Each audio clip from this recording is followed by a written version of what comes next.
أعوذ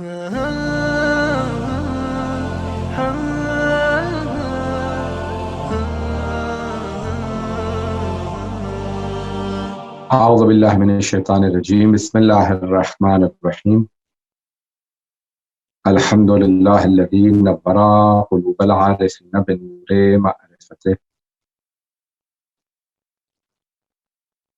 وأثبت فؤاد أنبيائه وأوليائه بقصص الأنبياء والمرسلين وأكمل إيمان المسلمين والمؤمنين بولاية علي أمير المؤمنين عليه السلام.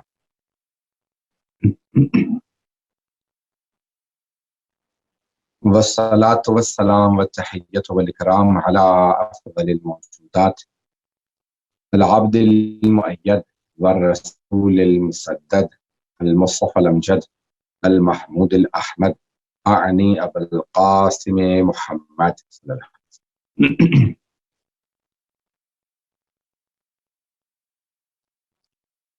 وعلى روحه ونفسه وسهره ووسيه سيد الأتقياء والأشفياء مولى الموالي إمام المتقين علي بن أبي طالب عليه الصلاة والسلام وعلى أوصيائه لا سيما بقية الله في الأرضين روحي وأرواح العالمين لتراب مقدمه السلام واللعنة الدائمة على أعدائهم أجمعين من الآن إلى قيام يوم الدين. أما بعد فقد قال الله الحكيم في كتابه الكريم بسم الله الرحمن الرحيم يا أيها الذين آمنوا اتقوا الله وابتغوا إليه الوسيلة. يا أيها الذين آمنوا كتب عليكم الصيام كما كتب على الذين من قبلكم لعلكم تتقون. صدق اللہ العلی العظیم. فلسفہ احکام کے عنوان سے ہم آپ کی خدمت میں مطالب پیش کر رہے ہیں اور یہ ون ٹیلی ویژن کی درخواست پہ ہم نے کوشش کی کہ مطالب پیش کیے جائیں جو ماہ رمضان کے اور دوسرے عبادات سے متعلق ہوں، جو ہماری عبادات فلسفہ احکام جو کہا جاتا ہے تاریخ تو یعنی ہسٹری، یعنی جو کچھ ہو گیا، اور جب کہتے ہیں فلسفہ تاریخ تو تاریخ میں جو کچھ ہوا وہ کیوں ہوا. فلسفہ یعنی اس کا کیوں کو فلسفہ کہا جاتا ہے، یعنی یہ نہیں کہ وہ علم فلسفہ، بلکہ یہ فلسفہ تاریخ یعنی کیوں ہوا تاریخ میں، وہ اسے کہا جاتا ہے فلسفہ تاریخ. دوسرا یہ ہے کہ جب ہم کہتے ہیں احکام تو یعنی جو اللہ کی طرف سے ہم پہ 5 احکام ہیں، کوئی واجب ہے، کوئی حرام ہے، کوئی مستحب ہے، کوئی مکروہ ہے، کوئی مباح ہے، جائز ہے. ان 5 احکام کا اس کو کہتے ہیں یہ اللہ نے حکم نازل کیا. مثلا جن کی 5 نمازیں واجب ہیں، زندگی میں ایک حج واجب ہے اگر استطاعت ہو، تو اس کے مقابلے میں ہے حرام، واجب کے مقابلے میں ہے حرام. حرام یعنی واجب وہ کہ جس کا بجا لانا ضروری ہے، لازمی ہے، اور اس کا ترک کرنا گناہ ہے، نماز چھوڑنا گناہ ہے. حرام وہ کہ جس کو چھوڑنا لازم ہے، اس کا انجام دینا گناہ ہے، جیسے شراب پینا، جیسے جوا کھیلنا، جیسے بہت سی چیزیں حرام ہیں. اسی طرح سے ہیں مستحب. مستحب یعنی جس کے بجا لانے کا ثواب ہے بہت زیادہ، لیکن انجام نہ دینا گناہ نہیں. جیسے تہجد کی نماز، جیسے رجب و شعبان میں روزے رکھنا مستحب ہے، ماہ رمضان کے روزے واجب ہے. جیسے نوافل یومیہ، جیسے صدقہ نکالنا، یہ سب چیزیں مستحب. اسی طرح سے کچھ چیزیں مکروہ ہیں. مکروہ یعنی جن کا انجام نہ دینا ثواب ہے، انجام دینا گناہ نہیں. جیسے گھوڑے کا گوشت کھانا مکروہ ہے، نہ کرنا بہتر ہے، ثواب ہے. اس نیت سے نہ کرنا کہ بھی میں مکروہ انجام لیکن وہ پیغمبر نہیں کھاتے تھے، اس میں نہیں کھاؤں. جیسے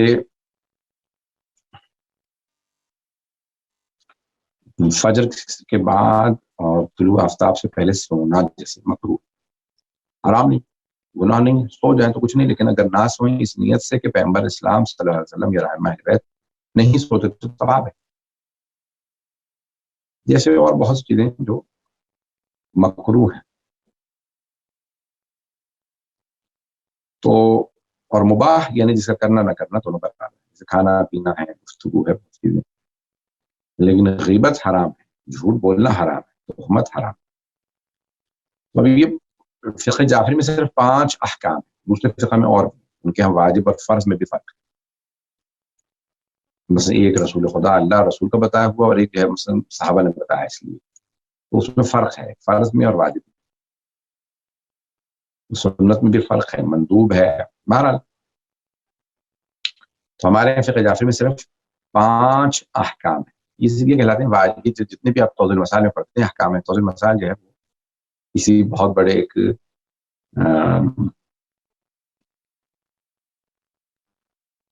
بہرحال نام لینا کسی کے مناسب نہیں سے چلے. تو ایک صاحب جو ہیں وہ عطل بہجت کے پاس گئے مشہد مقدس میں، وہ گرمیوں چھٹیوں میں مشہد چلے جاتے تھے. تو ان سے کہا کہ آقا مجھے کوئی عرفان کی کتاب بتا دیں، اس پہ عمل کریں. عرفان کی کتاب یعنی بہرحال عرفان کی کتاب ہے جیسے عرفان عملی، کیونکہ آقا بہجت جو ہے عرفان نظری کو نہیں مانتے تھے، وہ صرف عرفان عملی کو. عرفان عملی یعنی یہ کہ ہمارے یہاں صوفیوں سے فرق یہ ہے، صوفیوں کے اندر عبادات خود بنا سکتے ہیں. شیعوں میں اہل فقہ جعفری میں کوئی عبادت خود بنانے کی اجازت نہیں. ہمارے خود زیارت بھی نہیں بنا سکتے، ہمارے یہاں کوئی تسبیح بنا لے اپنے پاس، کچھ نہیں کر سکتے. جیسا رسول خدا صلی اللہ علیہ وآلہ وسلم نے بتایا ہے ویسے ہی، جیسے ائمہ اہل بیت نے کوئی عبادت بتائی ہے ویسا ہی کرنا لازم و ضروری. تو عرفان میں عرفان نظری جیسے اس کی پہلی کتاب مفتاح الفلاح، جیسے شیخ بہائی نے کتاب لکھی مفتاح الفلاح، یعنی وہ کہ آپ جو ہیں یہ تمام سارے دن کے مختلف اعمال کے امام نے یہ کہا یہ پڑھ لو، یہ دعا ہے، یہ قرآن کی آیت، یہ فجر کے بعد یہ تعقیبات ہیں، ظہر کے بعد یہ تعقیبات، عصر کے بعد ان سب تعقیبات، ان کو کہتے ہیں یہ عرفان ہے. آقا بہجت کہتے ہیں آقا مصلی ہی آپ کا عرفان، یعنی آپ عرفان عملی یہ مختلف اعمال کریں. دوسری کتاب جو ہے وہ کہتے ہیں اقبال الاعمال سیرت طاؤس کی، پورے سال کے اعمال لکھے ہیں کہ کون کون سے مہینے میں کیا کیا اعمال کریں. اس مہینے کی تسبیح ائمہ علیہ السلام سے جو کچھ وارد ہے انہیں یہ عرفان عملی کہلاتا ہے. اور بہرحال پھر آخری کتاب جو ہے پھر وہ ہے صحیفہ سجادیہ. تو یہ صاحب آگا بہجت کی بات کہیں گے آگا میرے پاس ٹائم نہیں ہے، میں آپ سے سیکھ نہیں سکتا، پڑھ نہیں سکتا، مجھے کوئی عرفان کی کتاب بتا. تو بہجت کہنے لگے بھائی عرفان کی کتاب جو ہے آپ توضیح المسائل. تو عرب سے انہوں نے کہا نہیں شاید میں سمجھا نہیں پایا، میں عربی بات کر رہا ہوں. نہیں میں نظر پڑھا ہوں عربی، ایسے بھی اجتہاد کے لیے مجتہد بننے کے لیے عربی شرط ہے. تو کہنے لگے کہ آپ کو شاید سمجھا نہیں پایا، توضیح المسائل تو فقہ کی کتاب ہے، احکام کی کتاب ہے، میں عرفان کی کتاب کی بات کر رہا ہوں. آپ کا مشہور شہرت ہے کہ آپ بہت بڑے عارف ہیں، عرفان آپ کا بڑا مقام ہے. انہوں نے کہا نہیں یہ سب سے بڑی کتاب ہی عرفان کی توضیح المسائل ہے. اس نے کہا کیسے؟ یہ تو فقہ کی کتاب ہے. کہنے لگے بھائی عارف تبھی بنیں گے نا جب آپ کو حرام واجب سب پتہ ہوگا، تمام حرام سے بچیں، اپنی واجبات ادا کریں. واجب ادا نہ کرنا بھی حرام ہے، تو صرف محرمات سیکھ لیں، اپنی واجبات ذمہ داریاں سیکھ لیں، اس سے بڑا عرفان کچھ نہیں. یہ کہلاتے ہیں احکام. تو یہ انسان کی ذمہ داریاں، واجبات اور اس کے محرمات، کیا کیا واجب ہے، کیا میرے پہ حرام ہے، یہ سب سیکھ لیں. مصحبات مطلوبات وہ سب توضیح المسائل میں ہوتے ہیں. گوشت میں یہ جانور حلال ہے، اس جانور کے اندر حلال گوشت جانوروں میں بھی کچھ چیزیں حرام ہیں، وہ کیا کیا ہے، ایسے کچھ چیزیں مکروہ ہیں، کچھ حلال ہیں، مباح. تو یہ پوری بحث ہے کہ تو اس کو کہتے ہیں احکام. یہ تمام کے طور یہ سب احکام. فقہ استدلال کا نام. یہ اس حکم تک کیسے پہنچے، کون سی آیت یا کون سی روایت سے اس حکم تک پہنچے. ہمارے ہاں مکروہ بھی کسی کو نہیں کہہ سکتے جب تک کہ اس پہ کوئی حدیث نہ ہو. فلسفہ احکام یہ ہے کہ یہ آپ نے یہ جو حکم ہے یہ حکم کیوں ایسا ہے، وہ اس کا استدلال وہ فقہ کہلاتا ہے. اور استدلال کیسے کیا جائے گا وہ اصول فقہ میں پڑھتے ہیں. احکام وہ جو فتاوا ہیں وہ احکام کہلاتے ہیں کہ یہ حکم ہے، یہ حرام ہے، حلال ہے، جائز ہے، مکروہ. یہ سب احکام جو جس کے لیے جو حکم ہے وہ احکام. فلسفہ احکام کہ یہ حکم کیوں ہے، شریعت نے ایسا کیوں بنایا، اسے کہتے ہیں فلسفہ احکام. نماز ایسی کیوں بنائی جس میں نے پیش کیا، روزہ ہی کیوں رکھا ہے؟ روزہ جو ہے وہ انسان کو بتقویٰ بناتا ہے. جیسے فلسفہ احکام میں بہت سی چیزیں.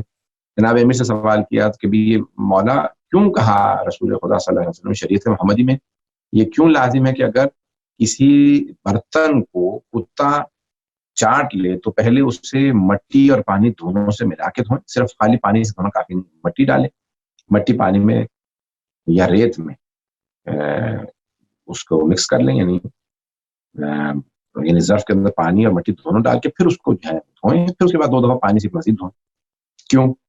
تو آپ نے فرمایا، حضرت امیر المومنین علیہ السلام نے فرمایا کہ کتے کے لعاب دہن کے اندر ایک ایسا جراثیم ہے جو صرف مٹی سے مرتا ہے. اب ہمیں یہ پتا ہے کہ اللہ کے ہر حکم کے پاس کے پیچھے کوئی نہ کوئی حکمت ہے، کیونکہ وہ الحکیم ہے، اور فعل الحکیم لا یخلو عن الحکمہ. حکیم کا کوئی فعل حکمت سے خالی نہیں. لیکن آیا ہم اس حکمت تک پہنچ سکتے ہیں؟ یہ لازمی نہیں ہے، کیونکہ ہماری عقلیں محدود ہیں اور اس کا علم واسعہ ہے، وہ وسیع ترین علم رکھتا ہے، اس کا بے نہایت علم، اس کے علم کی کوئی انتہا نہیں. اب جب اس نے کہہ دیا اور اس کے بھیجے ہوئے رسول نے کہہ دیا یا امام علیہ السلام نے یا رسول صلی اللہ علیہ وسلم نے کہہ دیا، تو ہمیں یہ پتا ہے کہ اس میں کوئی نہ کوئی حکمت ضرور ہے. آیا ہم اس حکمت تک پہنچ جائیں گے؟ لازمی نہیں. اب وہ حکم کیوں ایسے ہے، اس کے پیچھے حکمت کیا ہے؟ تو اسے کہا جاتا ہے فلسفہ احکام. ان احکام کو سمجھنے کے لیے اور ان کے فلسفے کو سمجھنے کے لیے جو توجہ کوشش کی جاتی ہے اسے کہتے ہیں فلسفہ احکام. تو اب نماز کی فلسفہ حکمت یہ ہے کہ نماز برائیوں سے بچاتی ہے، اور اس کی ایک مثال دی ہے کسی بزرگ نے کہ اگر ایک آدمی کے گھر کے بالکل پاس سے دریا گزرتا ہو اور دریا بھی آب زلال بالکل پاک صاف پانی، اور وہ دن میں 5 دفعہ اس پانی میں جا کے نہاتا ہو، غوطہ لگاتا، تو کہا کہ آیا متصور کر سکتا کوئی ایسا کوئی تصور ہے کوئی کہ جو 5 دفعہ ہر روز اس صاف پانی میں نہاتا ہو تو اس کے جسم پہ کوئی چرک یا کوئی گندگی یا کوئی میل کچیل باقی رہ جائے گا؟ کہتے نہیں، بالکل وہ پاک صاف ہو جائے گا، پاک صاف رہے گا تو 5 دفعہ نہاتا. تو کہا اگر آپ اپنی روح کو 5 دفعہ نماز میں غوطہ زن کر دیں تو کوئی بھی انسان کے جسم پہ پلیدگی باقی نہیں رہے گی. انسان کی جو روح ہے اس کے اوپر کوئی پلیدگی باقی نہیں، روح بھی پاک ہو جائے گی. اور اس کی بہت سی مثالیں دی گئی ہیں. تو یہ نماز ہے وہ انسان کی ضرورت ہے کہ انسان نماز پڑھے گا تو خود بخود اس کے اندر پاکیزگی آئے گی. ہر مخلوق اپنی زبان میں خدا سے کلام کرتی ہے. یسبح للہ ما فی السماوات ما فی الارض، زمین و آسمان میں جو کچھ ہے وہ اللہ کی تسبیح کرتا ہے. انسان پھر بدبخت ہے اگر نماز نہ پڑھے. امیر المؤمنین علی بن ابی طالب علیہ السلام سے منسوب ہے یہ فرمان. کہا کہ مجھے چڑیاں بہت پسند ہے کہ رات کو اگر آندھی آئے طوفان آئے اور ان کے آپ نے دیکھا نا کہ ان کے جو گھونسلے ہوتے ہیں، چڑیا کا جو گھر ہوتا ہے وہ تنکوں سے بنا ہوا ہوتا ہے، وہ اڑ جاتا ہے، اور چھوٹی چھوٹی گھاس کی خشک گھاس سے وہ بنا لیتی ہیں. تو جب بہت طوفان آندھی آتے دفتر گرا دیتی تو وہ ان کے چھوٹے چھوٹے سے گھونسلوں کو چڑیوں کے وہ اڑا کے لے جاتی ہے، گرا. مولا فرماتے ہیں کہ جب رات میں آندھی چلتی ہے تو جیسے ہی آپ دیکھیں صبح صادق کا وقت ہوتا ہے تو چڑیاں چہچہانے لگتی ہیں، اور وہ ان کی تسبیح ہے. مولا فرماتے ہیں کہا اگر تم جانوروں میں بھی دیکھو تو وہ کبھی چڑیاں مجھے اتنی پسند ہے، کہتے ہیں کہ یہاں صبح ہوتی ہے، وہ یہ نہیں کہتے ہیں کہ پروردگارہ رات کو تو نے ایسی آندھی چلائی ہمارے گھر اجڑ گئے، ہمارے گھر گر گئے. کہا صبح ہوتے ہی وہ پھر دوبارہ اسی طرح سے چہچہانے لگتے، اسی طرح سے عبادت کرتی ہیں. کہیں یہ نہیں کہتی کہ پروردگارہ رات میں میرا گھر. یہ مختلف جانوروں سے مختلف پرندوں سے ہی اگر ہم سیکھیں تو ہمیں خود بخود ان چیزوں کی حکمت اور فلسفہ سمجھ میں آنے لگنے والا. اول وقت نماز کی کیوں تاکید کی؟ میں اس کی سادہ سی مثال دوں. اول وقت نماز جو ہے وہ انسان کو، علم عرفان والے کہتے ہیں کہ انسان، سید علی آغا قادری طباطبائی سے یہ بات مشہور ہے، وہ کہتے تھے کہ انسان اپنی زندگی میں بالکل کامل الایمان ہو جائے گا جو اول وقت نماز پڑھے. اللہ اس کے لیے ہر چیز کا خود بخود بندوبست کرتا چلا جائے گا. وہ خود بخود اس پایہ تکمیل تک پہنچ جائے گا، ایمان کے اس کمال تک پہنچ جائے گا جو اول وقت نماز پڑھتا ہے. اول وقت نماز پڑھے گا تو خود بخود کمال آتا چلا جائے گا، ہر چیز درست ہوتی چلی جائے گی. لیکن جو نماز میں دیر کرتا ہے پھر اس کی ہر کام میں، رزق میں، کاموں میں اس کی دیر ہوتی چلی جائے گی. پھر تیار ہو جاؤ کہ کاموں میں دیر ہے. بہت بڑے ایک عالم وہ کہتے ہیں کہ میں ایک سفر میں تھے، وہ کہہ رہے ہیں میں سفر میں تھا، میں دیکھ رہا ہوں کہ گرمیوں کا موسم ہے اور ایک درخت کے نیچے، موٹر وے سے ان کو نظر پڑی، ایک درخت کے نیچے ایک چرواہا نماز پڑھ رہا ہے اول وقت. میں گاڑی میں تھا، میں نے فوراً ڈرائیور سے گاڑی روکا، موٹر وے نہیں روک سکتا، کیسے بھی مجھے اس آدمی تک پہنچا. بہرحال مصیبتوں سے گاڑی اتر کے گئے. وہ فوراً اس کے نماز سوال کیا، کبھی تم نماز پڑھے اول وقت؟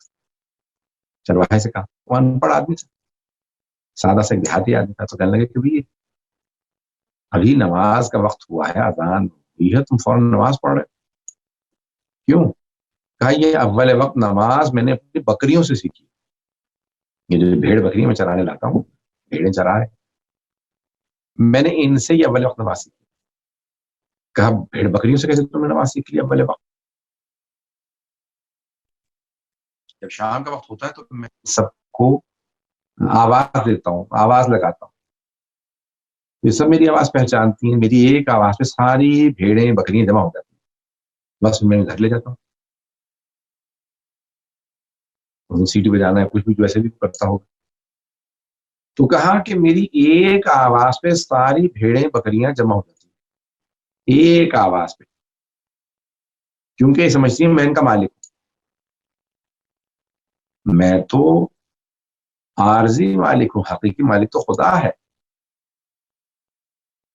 مجھے تو پتا ہے وہ میرا مالک ہے. اگر اس کی طرف سے ایک مؤذن اذان دے رہا ہے، حی علی الصلاۃ، نماز کی طرف آ جاؤ، تو کیا میں ان بھیڑ بکریوں سے بھی گیا گزرا ہوں کہ یہ اپنا مالک مجھے سمجھتی ہیں، میری ایک آواز پہ آ جاتی ہیں، کوئی شکوہ شکایت نہیں کرتی، کوئی نہیں کہتی آج میں نے گھاس نہیں چلی تھی، آج میں نے پانی نہیں پیا تھا، آج تو مجھے جو ہے ٹکریں ماری ہیں دوسری بکریوں نے، میں تو کسی سے کوئی شکوہ شکایت نہیں ہوتا. ایک میری آواز پہ چلی، گھاس نہیں چلی، پانی پیا نہیں پیا، سب چل جاتی، میرے سے ایک آواز پہ آ جاتی. میری ایک آواز پہ ساری بھیڑیں بکریاں لبیک کہتی ہیں. کہا وہ مجھے تو پتا ہے کہ میرا حقیقی مالک ہے، وہ کہے حی علی الصلاۃ، یعنی مؤذن اس کی بھاپ پہ کہہ رہا ہے، اس کی نمائندگی میں کہہ رہا ہے میں نماز پہ کے لیے آؤ، تو میں کیا اتنا گیا گزرا ہوں کہ میں پھر بھی نہ ہوں؟ میں نے ان بھیڑ بکریوں سے اللہ کی اذان کے اوپر لبیک کہنا سکتا. تو یہ تمام کے تمام ہم ان احکام کے اگر فلسفے کو سمجھ جائیں، کیوں یہ اللہ نے ایسا کیوں رکھا، جو حدود ہیں، ان سب کا کوئی نہ کوئی حکمت ہے. اللہ نے کہا کہ بھی اس کو کوڑے مارو، اس کو، ان میں کوئی نہ کوئی حکمت ہے. اور بہت سے تو علماء کا نظریہ کہ یہ تخویفی ہیں، اجرائی نہیں ہے. یہ اس لیے نہیں اللہ نے بھیجا کہ اجرا کرو، سب کو امپلیمنٹ کرو، ہر آدمی کو جو ہے جو چوری کرو، نہیں، یہ اتنا ڈراؤ کہ کوئی گناہ نہ کرے، گناہ نہ کرے، یہ تاکید.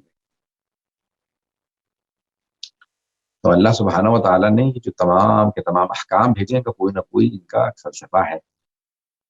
اللہ نے جب انسان پہ زنا، گناہ حرام قرار دیا، کہا کہ تمہارے لیے میں نے شادی کو حلال قرار دیا، بلکہ مباح ہی نہیں ہے، سنت ہے، مستحب ہے، شادی کرو. اور اگر گناہ میں ملوث ہونے کا خدشہ ہے، ڈر ہے، تو پھر شادی کرنا واجب ہو جاتا ہے. تو یہ شادی کرے انسان کے لیے کیونکہ جیسے ایک انسان دیکھ رہا ہے پانی بہ رہا ہے، پیاسا ہے، پانی نہ پی، اس کی پیاس بڑھ جائے گی، شدت بڑھتی چلی جائے گی، سفر کرتا چلا جائے. ایک ایسا وقت آیا کہ اب اس کو صاف پانی نہیں مل رہا، تو وہ گندلے پانی سے پانی پینے پہ مجبور ہو جائے. شریعت نے کہا نہ، اس گندلے پانی کی نوبت نہ آنے دو، حلال آب زلال، صاف ستھرا پانی، حلال طاہر پاک پانی. تو اللہ سبحانہ و تعالیٰ نے تمام چیزوں کے لیے کیوں اتنا منفور قرار دیا طلاق. یعنی طلاق ایک اختیاری عمل نہیں ہے، اضطراری عمل ہے. جیسے مثال کے طور پہ آپ کے سامنے 5 قسم کے جو ہے وہ حلال جوس رکھے، مثال کے طور جوس رکھا ہوئی ہے، سنترے کا ہے، یہ آم کا ہے، یہ انار کا ہے، یہ سیب کا ہے، مختلف جوس رکھے، اناناس کا ہے. یہ سب کے سب حلال ہے، مباح ہے. ان میں سے کوئی بھی لیجیے، آپ کو اختیار، وہ سب حلال. لیکن اگر وہیں پہ کوئی اور شے رکھی ہو جو حلال نہیں ہے تو وہ مباح نہیں ہے آپ کے لیے، حرام ہے. لیکن اگر پیاس سے مر رہے ہوں اور اب پینے کو کچھ نہیں ہے، کوئی جوس نہیں، کوئی پانی نہیں، کچھ نہیں، تو پھر اضطراری حالت میں صرف اس لیے کہ جان بچ جائے آپ پی سکتے ہیں. اسی طرح سے طلاق جو ہے وہ اضطراری حالت میں ہے، یعنی جب کوئی بھی راستہ باقی نہ رہ جائے نکاح کے، یعنی شادی کے بچانے کا، تو طلاق راستہ ہے. تو شریعت کے اندر جتنے احکام ہیں ان سب کا کوئی نہ کوئی فلسفہ ہے. تو اللہ سبحانہ و تعالیٰ نے تشریداً للدین، جناب فاطمہ صلی اللہ علیہ وسلم فرماتی ہیں کہ اللہ نے حج کو کیوں بنایا؟ فرماتی ہیں نماز کو بنایا تنزیہاً عن الکبر، تکبر سے بچانے کے لیے. جب انسان سجدہ کرنا سیکھ لیتا ہے وہ پھر گھمنڈ اور تکبر نہیں کرتا. اور روزہ جو ہے وہ انسان میں اخلاص پیدا کرتا ہے. اخلاص، کیونکہ روزے میں کوئی دکھاوا نہیں ہے. میں نے پہلے کہ روزے میں آپ کچھ کر نہیں رہے، نہ کرنے کا نام روزہ. جب کچھ نہیں کر رہے تو کسی کو کیا پتا آپ کو روزہ ہے؟ اخلاص پیدا ہوتا ہے روزے سے.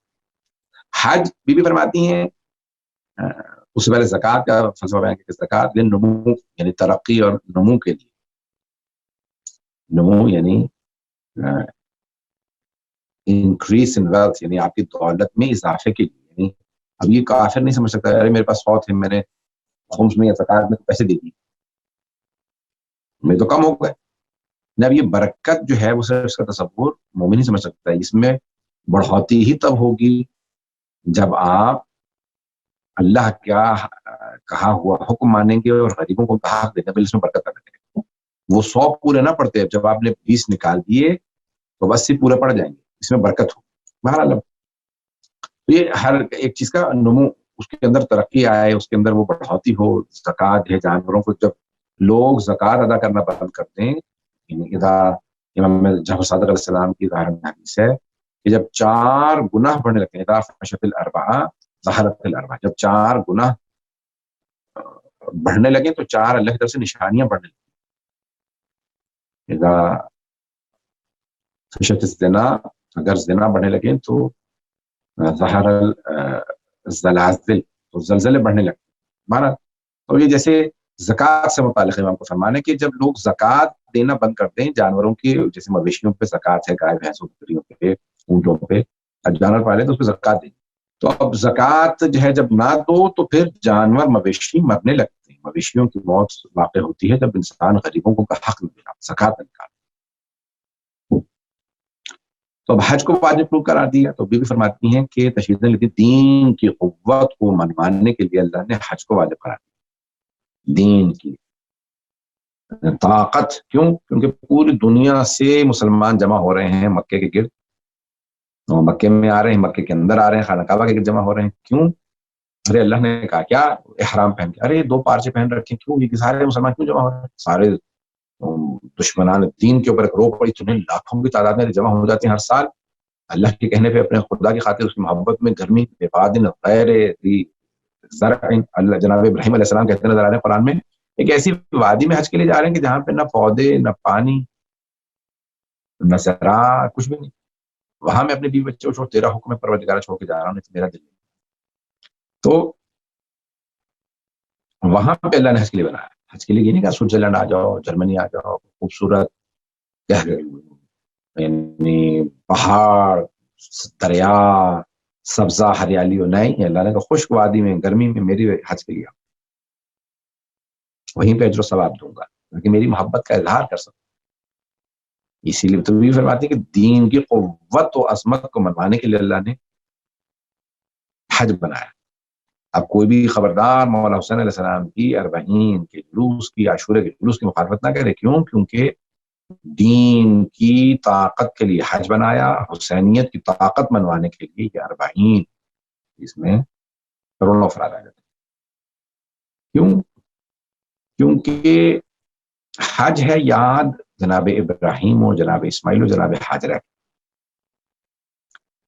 جتنی بڑی قربانی اتنی بڑی یاد. اور کربلا میں زیارت پہ جانا نشانی ہے، یاد ہے امام حسین علیہ السلام. امام حسین کی قربانی زیادہ بڑی تھی. انہوں نے اپنے اصحاب، اپنے بیٹے، اپنے بھائی، سب اپنی جان قربان کر دی. پروردگارہ تیرے لیے، تیرے دین کی خاطر. تو اس لیے وہاں زیادہ ہے کیونکہ وہ قربانی زیادہ بڑی تھی. جتنی بڑی قربانی خدا کی طرف سے اتنی ہی زیادہ نشانی ہے، اتنی ہی زیادہ اللہ کی طرف سے جزا. تو حج جو ہے وہ اس طرح سے تمام عبادات، کسوت کعبہ اگر آپ دیکھیں، تمام کے تمام یعنی احکام الہیہ کا کوئی فلسفہ ہے، کوئی حکمت ہے، تو ہر عبادت میں جو ہے ان الصلاۃ تنہی عن الفحشاء والمنکر، بے شک نماز برائیوں سے روکتی. کئی مرتبہ ہم جیسی بھی کہتے ہیں کہ ایسی نماز پڑھو، ویسی نماز پڑھو. جیسی نماز بھی پڑھ لو. جلدی سے نماز پڑھ لی، ارے یہ جلدی نماز پڑھنے کا کیا فائدہ ہے؟ ٹھیک ہے، آرام سے سکون سے پڑھیں نماز، لیکن جیسی بھی پڑھنی ہے پڑھیں تو صحیح. پڑھیں، نماز کی عادت ڈالیں.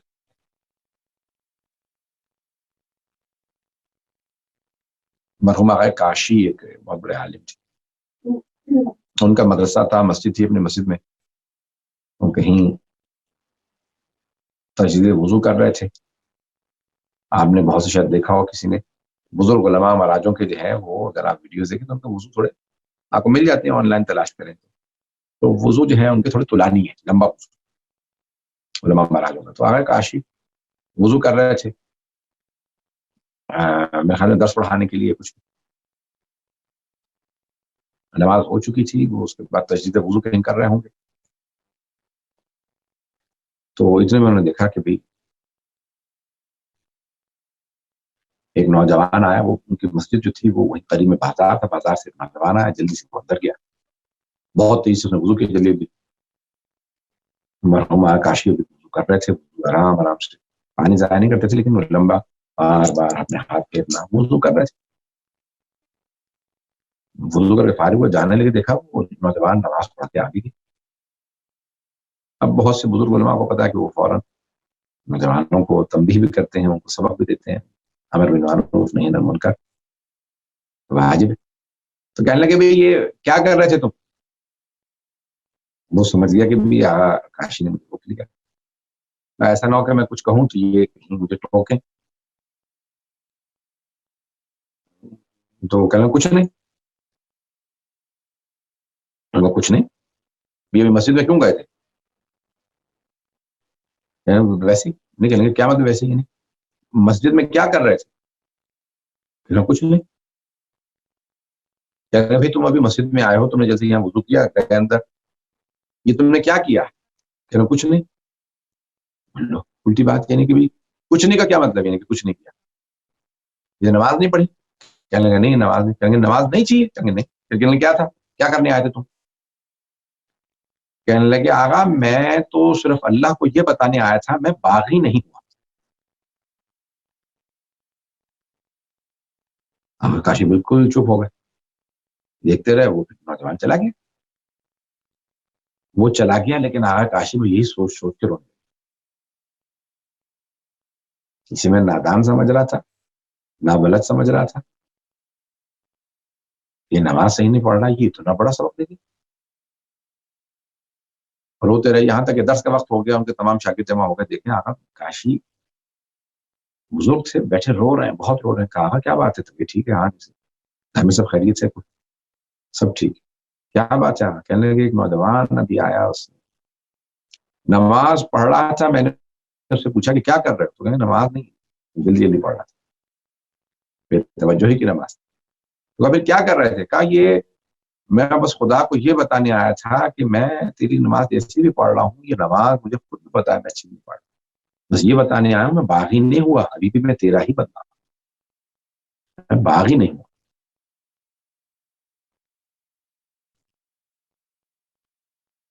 کئی دن گزر گئے، مہینوں گزر گئے، اکثر جب بھی وہ بات یاد آ جاتی تھی رونے لگتی۔ شاگرد طالب علم پوچھتے آقا کیا بات ہے؟ کہنے لگے وہ تو جوان تھا، اللہ کو بتا کے چلا گیا، پروردگارا میں باغی نہیں ہوا، میں اللہ کو کیسے بتاؤں پروردگارا میں باغی نہیں ہوا ہوں، مجھے پتا ہے کوئی بھی تیرے جیسے تقاضے ہیں ویسی نہ نمازیں نہ ویسی ہماری عبادات، یہ جو ہم ذکر کر رہے ہیں یہ بھی ہم کہتے ہیں پروردگارا ہم بس یہ بتانے آئے ہم باغی نہیں ہوئے، مولا حسین ہم آپ کی جو مجلس پڑھتے ہیں بس یہ مجلس کا حق ادا نہیں کرتے، ہم بس اتنا بتانے آئے ہیں کہ ہم باغی نہیں۔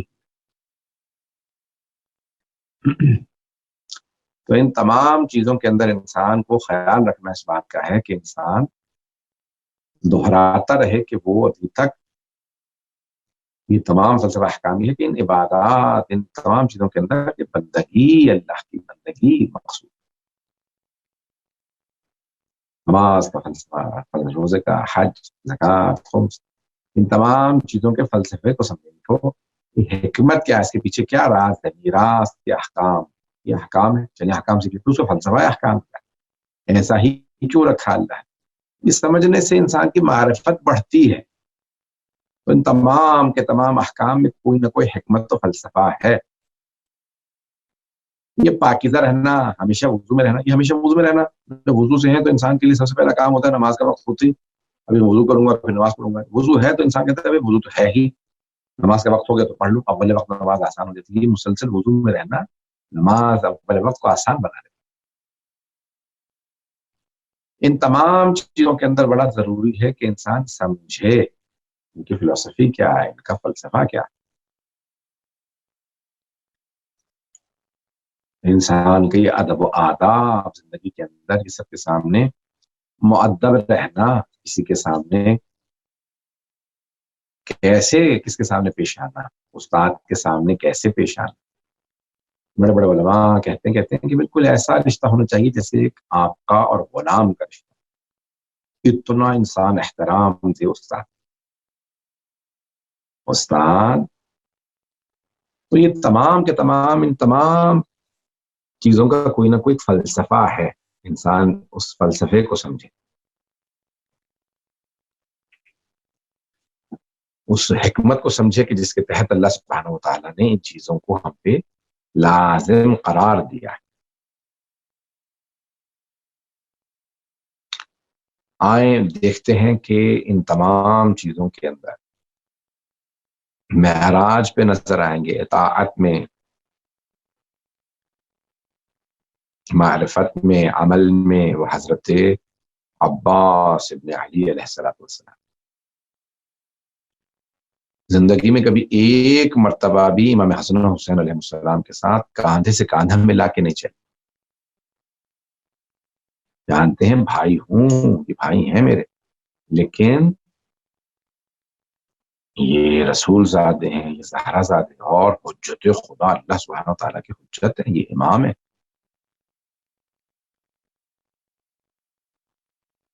کسی نے کہا کہ بھی آپ کبھی تو کاندھا سے کاندھا ملا کے چلیں، ساتھ چلیں، بھائی کے ساتھ چلیں، آپ کے بھائی ہیں؟ کہا نہیں، بھائی ہیں اپنی جگہ پہ لیکن وہ امام ہے، حجت خدا ہے۔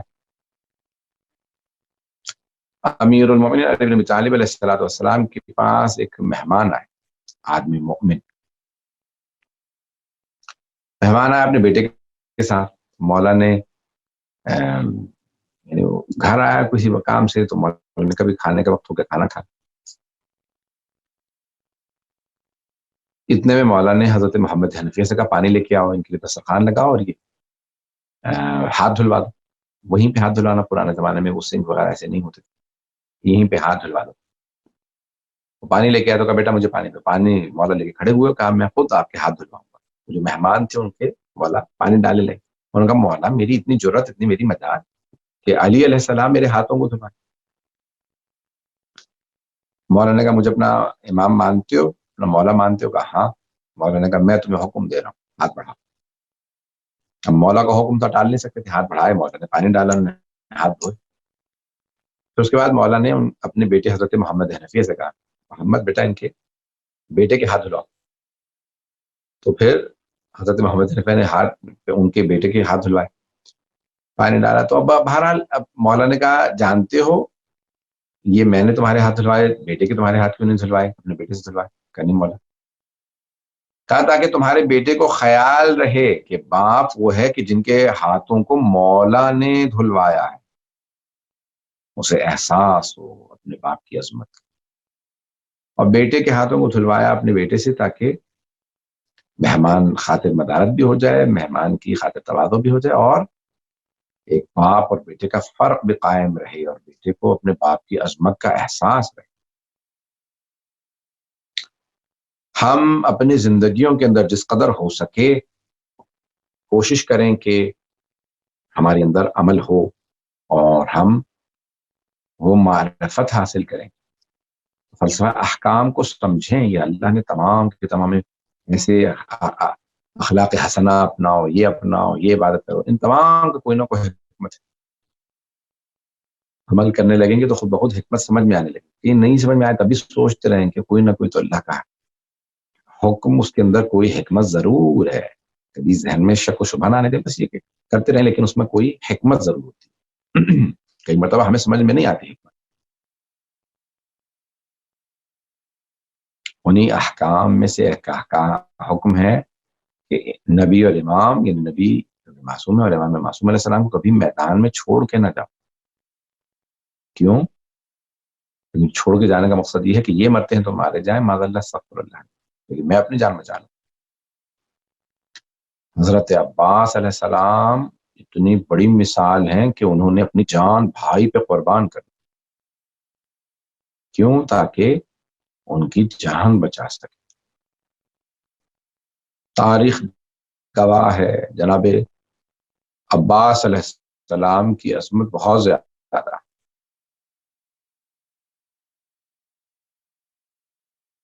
بعض علماء نے یہ روایت نقل کی ہے کہ جناب عباس کی دائیں آنکھ میں تیر لگ گیا. جب تیر لگا تو آپ جانتے ہیں نا کہ اگر ایک پلک کا بال بھی ٹوٹ کے آنکھ میں چلا جائے تو انسان جب تک نکال نہ لے اس بال کو تب تک تکلیف ہوتی ہے. اور اگر کسی کے آنکھ میں تیر لگا ہو، حضرت عباس علیہ السلام کی آنکھ میں تیر لگا تھا. شیخ یحییٰ یثربی نے جب خواب میں دیکھا پوچھا مولا آپ کے بازو قلم ہو گئے تھے. کہا میرے رونے والوں سے کہنا اگر آنکھ میں تیر لگا ہو تو انسان ہاتھ سے تیر نکالتا ہے، اور اگر کسی کے بازو قلم ہو گئے ہوں، ہاتھ قلم ہو، تو وہ تیر کیسے نکالے. کہا میرے مولا آپ نے کیسے تیر نکالا. کہا جب میری آنکھ میں تیر لگا مجھے درد محسوس ہوا، میں نے سر کو جھٹکا لیکن تیر نہیں نکلا. پھر میں نے دونوں گھٹنوں سے ایک مرتبہ تیر کو پکڑا، تیر کو کھینچا، مجھے درد محسوس ہوا. میں نے اپنے مولا کو مدد کے لیے بلایا، مولا میری مدد کے لیے آئیے، یا اخا ادرک اخاک، میرے بھائی میری مدد کے لیے آئیے. زندگی میں پہلی مرتبہ بھائی کا. پوری زندگی سیدی و مولا کہتے ہیں مولا حسین چلے. صحاب رحمت میں آغا عباس اسماعیلی یزدی نے لکھا ہے، وہ کہتے ہیں کہ مرتبہ جب مولا حسین پہنچے میدان کارزار میں دیکھا کہ ایک بازو کٹا ہوا پڑا. مولا نے اٹھایا، کہا یہ میرے عباس کا بازو ہے. کچھ آگے بڑھے، دوسرا ہاتھ دیکھا، وہ ہاتھ اٹھایا. جب آگے بڑھے تو ایک مرتبہ دیکھا کہ لاشا ہے. قریب گئے، سر اٹھا کے زانوں پہ رکھا. ایک مرتبہ جناب عباس علیہ السلام نے جو کہا مولا میری ایک آنکھ میں تیر لگا ہے، دوسری میں خون بھرا ہے، ذرا میری آنکھ سے خون صاف کرنے میں آپ کی زیارت کر لوں. مولا میری ماں نے مجھے بتایا تھا جب میں دنیا میں آیا میں نے سب سے پہلے آپ کی زیارت کی تھی. مولا میں دنیا سے جاتے میں آپ کی زیارت کرنا چاہتا ہوں، لیکن مولا میری آنکھ میں خون بھرا ہے. مولا حسین نے اپنی ابا کا دامن اٹھایا. جب جیسے ہی خون صاف کرنے لگے جناب عباس نے کہا مولا میں اتنی بھی زحمت نہ دیتا اگر میرے ہاتھ سلامت ہوتے. مولا میری ماں سے کہیے گا میں نے ہمیشہ آپ کی اطاعت کی. جناب ام البنین کہتی تھی نا عباس عباس کبھی بھی زہرا زادوں کو بھائی نہ کہنا، کہ اماں کیا وہ میرے بھائی نہیں؟ کہ نہیں بھائی ہیں لیکن وہ زہرا زادے ہیں، تم کنیز زادے ہو۔ جناب ام البنین کنیز نہیں تھی لیکن ایک سردار کی بیٹی، لیکن جناب سیدہ کے مقابلے میں اپنے آپ کو کنیز ہی سمجھتی تھی۔ پروردگارہ جی وہ غریب بس بھائی دو جملے صرف۔ پروردگارہ جناب عباس باب الحوائج ہیں، آج ذرا واسطہ دیں، ماہ رمضان دعاؤں کی قبولیت کے مہینہ ہے، ذرا ایک مرتبہ جا کے دیکھیں کون ہے حضرت عباس علیہ السلام، جو میدان کربلا میں ساری قربانیاں دینے کے بعد بھی ایک مرتبہ کہتے ہیں مولا میرے سر کو اپنے زانوں پہ نہ رکھیں۔ کیوں عباس؟ مولا میرا سر تو آپ کے زانوں پہ ہے، آپ کا سر کسی کے زانوں پہ نہیں ہوگا۔ لا لعنت اللہ علی القوم الظالمین وسيعلم الذين ظلموا أي منقلب ينقلبون۔ پروردگارہ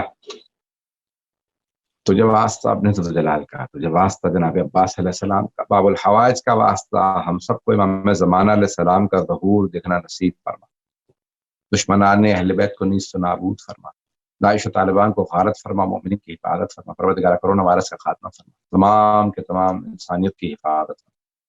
پروردگارہ اس وقت دنیا کے حالات خراب ہیں، ان ٹیلی ویژن کی ٹیم اور ان کی جتنے بھی خدمت گزاران ہیں، ہم سب کے پروردگارہ جس نے اس میں حصہ لیا پڑھا، جو مومنین سننے والے ہیں، سب کے توفیقات میں اضافہ فرما، ہم سب کے مرحومین کی مغفرت فرما۔